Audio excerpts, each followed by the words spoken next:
সব মিলে মূলত আমি এর আগেও বলেছি যে আমাদের সবসময় ফ্ল্যাগশিপ কিছু করার দিকে বেশি মনোযোগ থাকে, যে বড় স্টেডিয়াম 4,000 4,500 কোটি টাকার বাজেটের একটা ছিল মনে হয় দাবোট, আমরা প্রজেক্টটা বাদ দিয়েছি।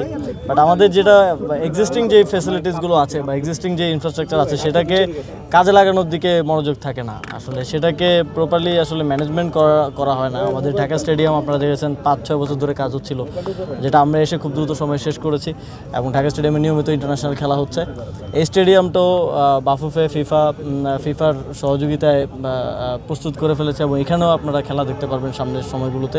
তো এক্সিস্টিং আমাদের যে ইনফ্রাস্ট্রাকচারগুলো আছে সেগুলো যদি আমরা প্রপার ম্যানেজমেন্ট করি তাহলে খুব বড় বড় ফ্ল্যাগশিপ প্রজেক্টের প্রয়োজন পড়বে না, সেটাকে আমরা আদার ডেভেলপমেন্টে আসলে কাজে লাগাতে পারবো।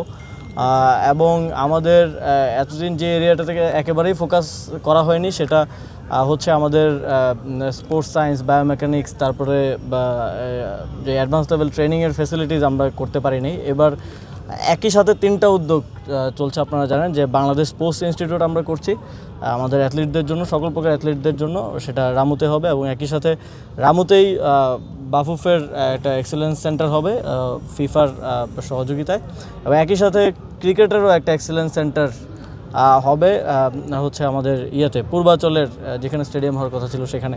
সো দ্যাট আমাদের প্লেয়ারদের, আপনারা মাঝে মধ্যেই আপনারাও নিউজ করেন যে প্লেয়াররা বা ট্রেনিং নিতে বা কোনো ক্লিনিক্যাল হেল্প নিতে দেশে বাইরে যেতে হচ্ছে, শ্রীলঙ্কা যেতে হচ্ছে, ইন্ডিয়া যেতে হচ্ছে বা অন্য কোথাও।